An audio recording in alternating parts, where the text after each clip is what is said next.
Les problemàtiques i perspectives de conservació i ús adequat del parc residencial.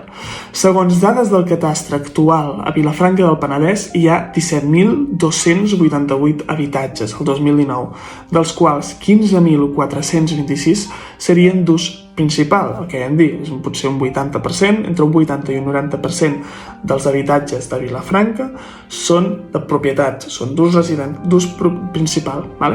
El parc d'habitatges construït de Vilafranca del Penedès té una antiguitat mitjana de 38 anys, ja que una bona part del creixement residencial es produí entre el 2001 i el 2011, tot i que també hi ha un important desenvolupament entre els anys 60 i 70. Segons el cens de 2011, un 92% dels edificis es trobaven en un bon estat, mentre que un 6% presentaven deficiències i un 1,7% estaven ruïnosos. Es tenen detectats 13 situacions d'infrahabitatge i els darrers anys s'han realitzat 78 ordres d'execució per deficiències lleus. La qualificació energètica dels habitatges de Vilafranca del Penedès que han realitzat el tràmit tenen una qualificació mitjana de la lletra E, el 56%, mentre que els habitatges amb lletres A i B són només el 0,36%.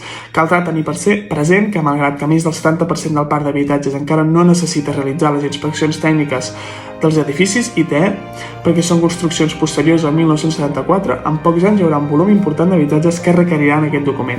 En relació a l'accessibilitat, tot i l'esforç important des de l'administració local en aquest àmbit, actualment al voltant d'un 46% dels habitatges de planta baixa més 3 plantes no disposen d'ascensor. Això són 586 edificis i 3.400 habitatges, i per tant afecten el 32% de les llars del municipi. El barri amb una major afectació és l'Espirall, seguint Sant Julià i Poblenou, i es constata una necessitat i voluntat d'instal·lació d'ascensor amb una manca de recursos econòmics de les llars, o bé que aquestes es troben en règim de lloguer. El parc d'habitatges amb indicis de desocupació a Vilafranca es calcula entorn de les 900 unitats, si bé d'aquestes només 173 es corresponen a immobles de titularitat de grans tenidors, 112 buits i 28 ocupats.